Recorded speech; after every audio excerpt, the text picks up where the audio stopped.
bom dia, seja bem-vindo ao Agroband Maranhão. Vamos então aos destaques da edição de hoje. A chegada do El Niño acende o alerta para as queimadas e volta a preocupar produtores rurais em todo o país. Além dos danos ao meio ambiente, os incêndios podem destruir lavouras, pastagens e ainda causar prejuízos com multas. E ainda, uma pesquisa da UEMA revela como um pequeno animal, muitas vezes visto como praga, pode se tornar um grande aliado da agricultura sustentável. E você vai ver também da horta à mesa, a história de uma empreendedora maranhense que transformou a alimentação inclusiva em negócio, com produtos 100% naturais. É agora no Agroband Maranhão. Muito bom dia para você. Hoje é domingo, dia 19 de julho de 2026. Está começando o Agroband Maranhão com as principais notícias do agronegócio, da agricultura familiar e também do desenvolvimento rural no Maranhão e em todo o Brasil. Nesta semana foi inclusive celebrado o Dia de Proteção às Florestas, uma data que nos convida a refletir sobre a importância da preservação dos nossos biomas e também do uso sustentável dos recursos naturais. Um tema que tem tudo a ver com o campo e também com o futuro da produção. Então, fique com a gente porque o Agroband Maranhão está só começando.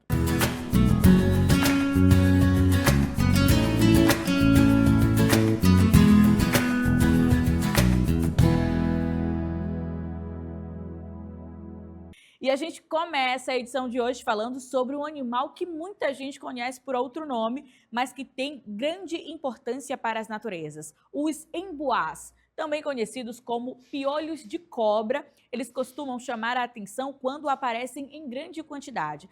Mas o que muita gente não sabe é que esses pequenos animais podem ajudar na produção de adubo natural e contribuir também para uma agricultura mais sustentável. Armando Berlier conta essa história na reportagem. Quando aparecem em grande quantidade, os emboás costumam causar preocupação, principalmente no período chuvoso. Em algumas cidades do Maranhão, a presença desses animais já chamou a atenção dos moradores. Apesar da aparência que causa estranheza, eles desempenham uma função importante na natureza. Ajudam a decompor resíduos orgânicos e enriquecem o solo com nutrientes essenciais para o desenvolvimento das plantas. Muita gente acha que o emboá é um animal que aparece apenas em época de chuva, mas pesquisas recentes mostram que ele tem uma função muito mais importante. Na UEMA, esses seres invertebrados estão sendo utilizados para transformar resíduos orgânicos em adubo natural, que pode ser aproveitado na agricultura. Na Universidade Estadual do Maranhão, um projeto de extensão desenvolve a chamada gongocompostagem, uma prática agroecológica que transforma resíduos orgânicos em um substrato de baixo custo para a produção de mudas e cultivo de plantas. Então esse projeto, ele é um projeto de extensão, né? É uma prática agroecológica onde a gente produz um substrato de baixo custo para divulgar para os agricultores, porque às vezes os agricultores eles não têm o recurso para fazer a compra do substrato para fazer suas mudas. A técnica surgiu em pesquisas da Embrapa Agrobiologia, no Rio de Janeiro, e vem sendo adaptada em diferentes estados. O objetivo é oferecer aos agricultores uma alternativa mais acessível para produzir adubo e reduzir os custos no campo. Eles não são praga, pelo contrário, eles são benéficos, eles são engenheiros, eles trituram os solos e eles botam os macros, micronutrientes, que ele é rico em nitrogênio. Então eles ajudam, eles não são praga, eles são benéficos, não são maléficos, são benéficos. Além de produzir um fertilizante natural, o projeto também busca conscientizar a população sobre a importância dos emboás, mostrando que eles não são pragas, mas aliados da natureza e da produção agrícola. E olha só, o Agroband Maranhão faz um rápido intervalo e no próximo bloco você vai conhecer a história de uma empreendedora maranhense que transformou a horta, as proteínas vegetais e a alimentação inclusiva em negócio. É da terra à mesa com produtos 100% naturais. Já já a gente volta.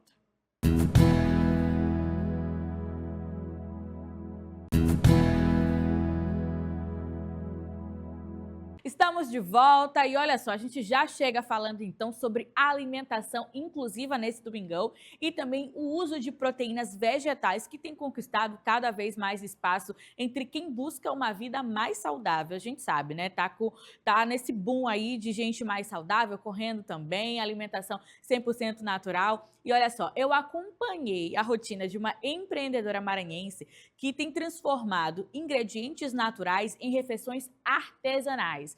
A gente mostra todo o processo do cultivo, a entrega também dos pedidos.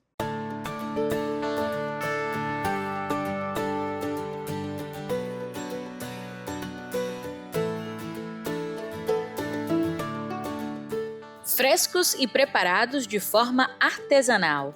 Os alimentos que chegam a essa mesa carregam muito mais do que sabor.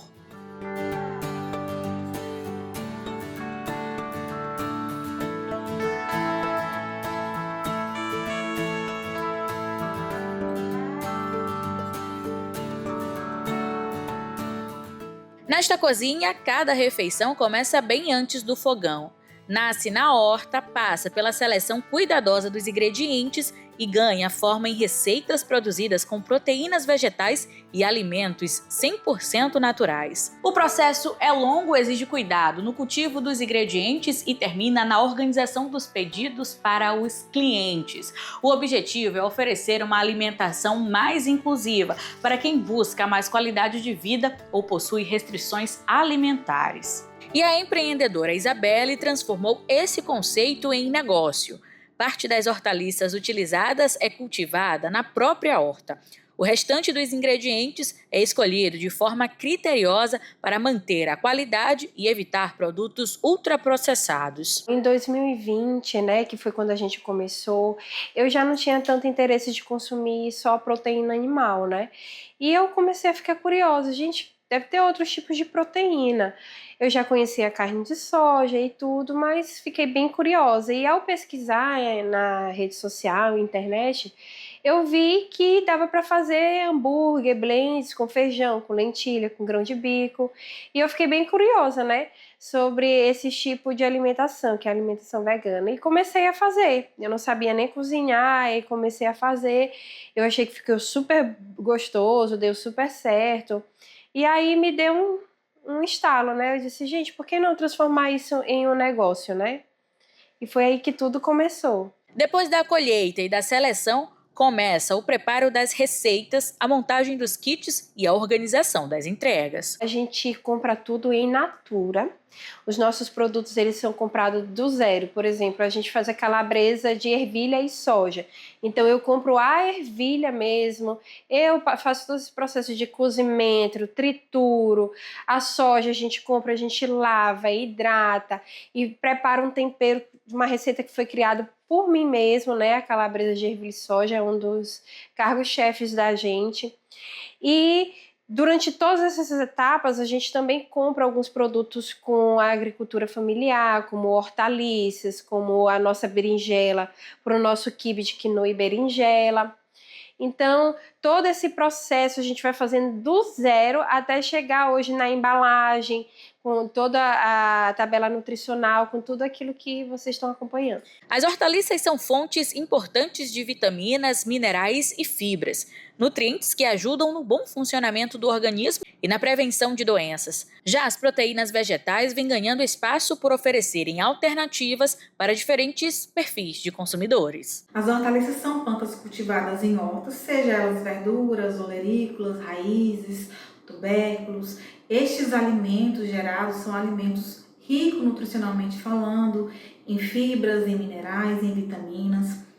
Eles também são responsáveis por gerar emprego e renda para a comunidade local, agregando e muito ao PIB brasileiro. Cultivar parte dos alimentos também reduz o desperdício, valoriza os ingredientes da estação e aproxima o consumidor da origem do que está consumindo, além de contribuir para uma alimentação mais equilibrada. A importância das hortaliças para a sua saúde não está apenas no hábito de acompanhar ali na hora do almoço, você colocar alface, cenoura para acompanhar, mas vai muito além disso, porque são fontes importantes de vitaminas, minerais, fibras, compostos antioxidantes que podem melhorar a saúde do intestino, reduzindo o risco de doenças inflamatórias como diabetes, hipertensão e até mesmo na prevenção de alguns tipos de câncer. Bom, e depois de acompanhar todo esse processo, chegou a melhor parte, que é experimentar.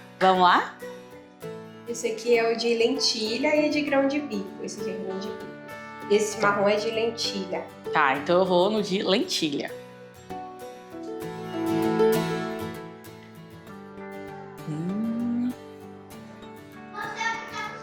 Parece frango, né? Muito bom. E olha, surpreende porque você não precisa abrir mão de uma alimentação de qualidade, criativa, nem perder assim o prazer de comer bem, viu?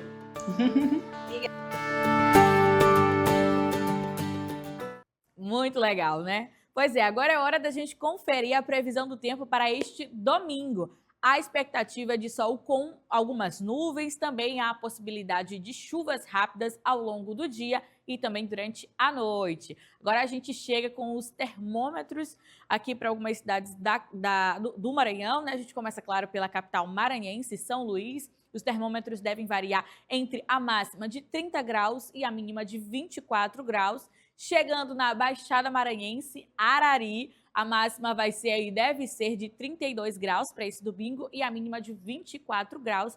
A gente já chega então na região Tocantina, Sítio Novo, que os termômetros devem variar entre 32 e 21 graus. Bom, e ainda falando sobre clima, só que dessa vez a gente vai falar sobre o clima seco. Isso porque com essa chegada desse período aumenta também os riscos de incêndios em áreas naturais. Nos últimos anos, as queimadas provocaram grandes prejuízos ao agronegócio e também resultaram em multas para produtores que descumpriram as normas ambientais. Na reportagem a seguir, você confere como prevenir incêndios e também evitar prejuízos. O curral teve as cercas completamente queimadas. As chamas altas atingiram as copas das árvores. A cortina de fumaça no horizonte indicava que o fogo estava próximo. Coube aos próprios produtores rurais correrem com os tratores para tentar salvar as lavouras, os equipamentos e a própria casa. Os vídeos são de 2024, ano em que o Brasil teve 30 milhões de hectares queimados, número 62% acima da média histórica. Agora, o capim amarelado indica que o período da seca voltou de vez.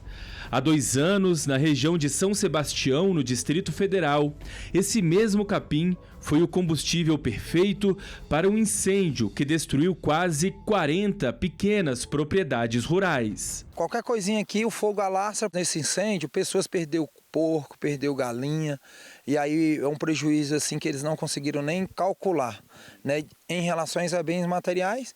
E ainda tem a questão da vida, né, deles, que eles também têm medo de morrer. E para se prevenir de focos de incêndios, os produtores rurais têm adotado cada vez mais a técnica do aceiro, que consiste na abertura de corredores de terra limpa e que ajudam a evitar a propagação do fogo de um lado da propriedade para o outro. Na chácara do Giliardi, o aceiro é feito com este trator, recebido pela Associação de Produtores Locais.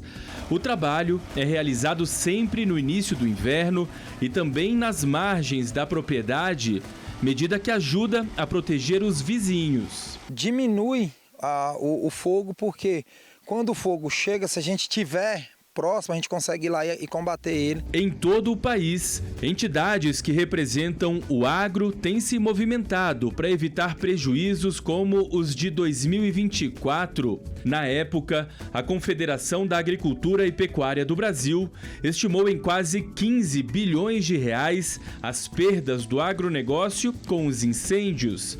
Em 2025, a área rural de Jataí, em Goiás, foi uma das mais afetadas pelas queimadas.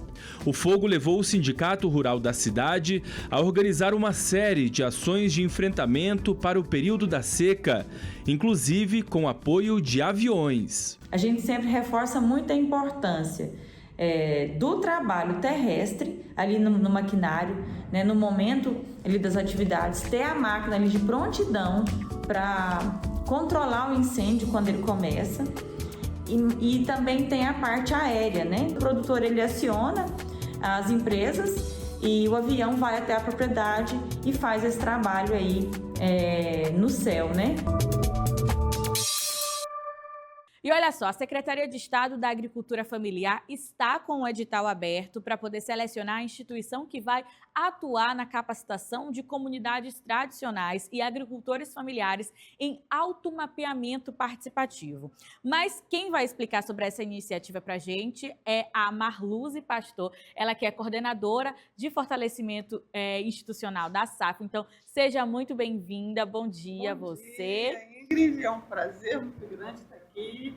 Bom dia a todos e todas que estão nos ouvindo. Maravilha. Então, esse edital, para mim, ele é muito simpático, ele é muito importante, porque ele vai proporcionar que comunidades tradicionais elas possam fazer o automapeamento da sua comunidade. Sabe? Então, ela vai poder utilizar ferramentas que são ferramentas modernas, que são ferramentas de TI, de tecnologias da informática, e de alguma forma elas podem baixar, sabe? Eu já vou antecipando algumas perguntas que você poderia me fazer, elas podem baixar no celular, sabe? Esse aplicativo e desenhar no celular o mapa da sua comunidade, que vai poder servir para várias coisas, inclusive ela está negociando o que elas têm, sabe? Os produtos que elas têm, as culturas que elas têm, elas podem também estar discutindo a questão do território, sabe? Os limites do território, principalmente para comunidades que ainda não estão com a regularização fundiária garantida, sabe? Tá com insegurança jurídica em relação à situação fundiária. Então, esse realmente é o edital, e esse edital ele vai estar chamando empresas ou organizações que saibam fazer isso para orientar essas comunidades. Além de orientar como fazer, como baixar esse aplicativo, como desenhar, como usar o GPS do celular, ele também vai dar algumas informações, fazer uma atividade de formação.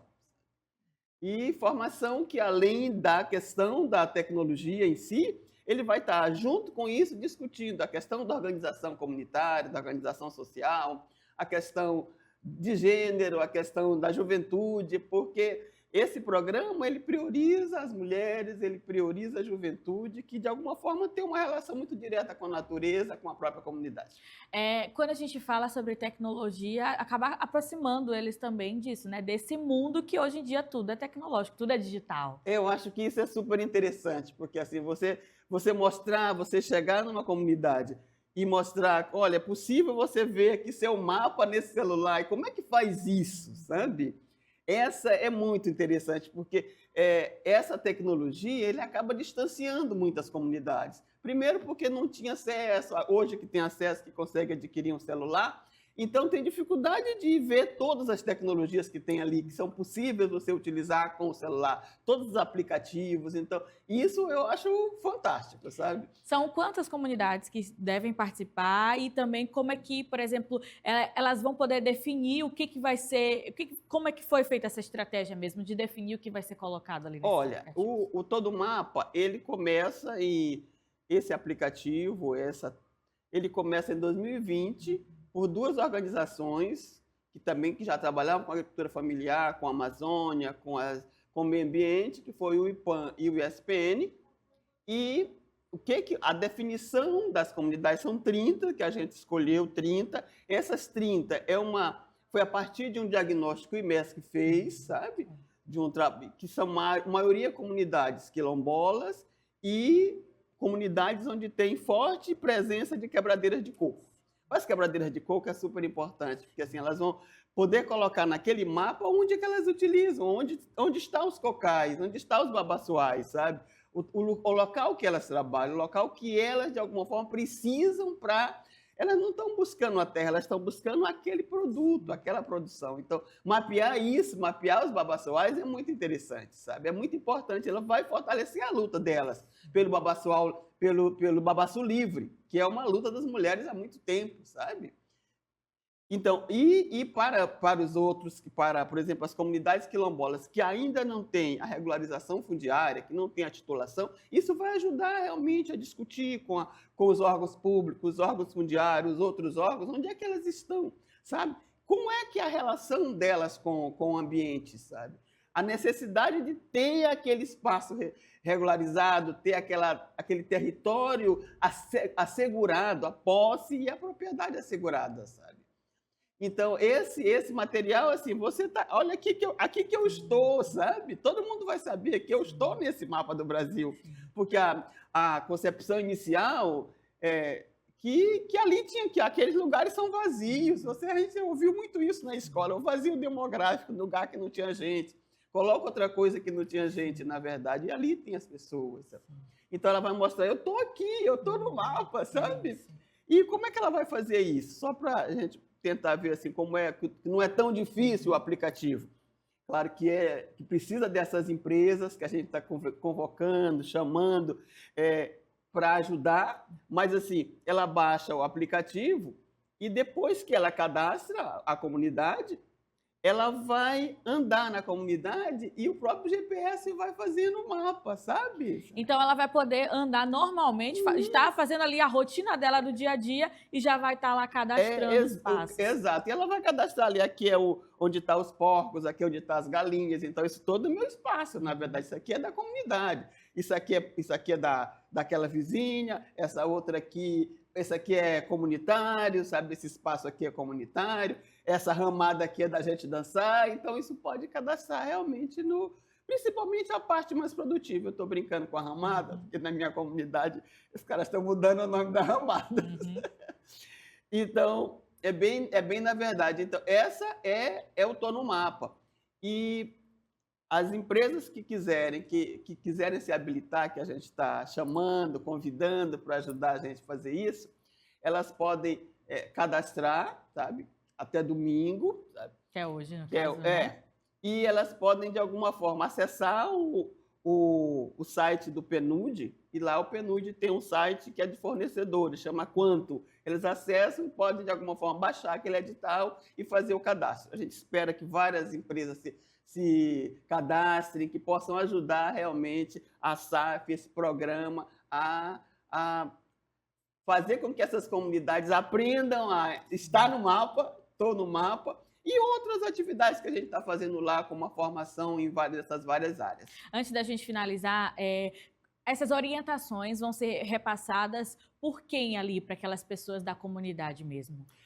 Essa empresa que, de alguma forma, se habilitar e conseguir, de alguma forma, ganhar essa concorrência, na verdade, porque acaba sendo uma concorrência entre o valor e a proposta técnica, ela vai ter 2 técnicos, um coordenador e um técnico, que ele vai estar orientando a comunidade. Então, ele vai mostrar para a comunidade como é que baixa, então ele vai estar mostrando como é que baixa, como é que faz aquelas informações todas, como é que cadastra.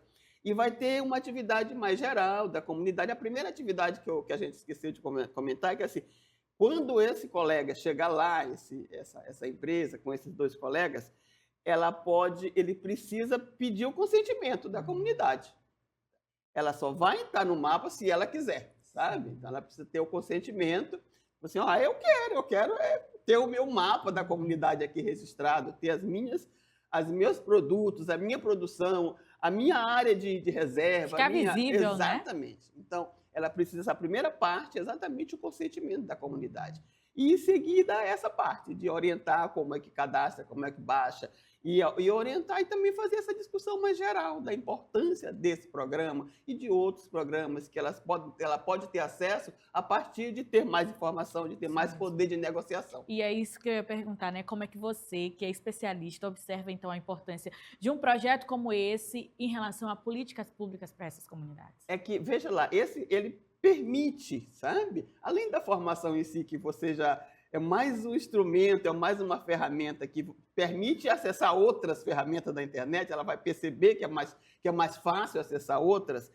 ela também permite acessar outras políticas públicas. Muitas políticas públicas que essas próprias comunidades ajudaram, sabe? Com abaixo-assinado, com ida para Brasília, com vinda aqui. Então, elas, às vezes, não acessam essas políticas. A própria questão fundiária em si, a regularização fundiária da sua terra, o reconhecimento enquanto comunidade quilombola, a certificação enquanto comunidade quilombola. Então, esses vários programas, às vezes a comunidade ela não conseguiu o básico, que assim, não tem a luz, ainda não tem a água encanada, sabe?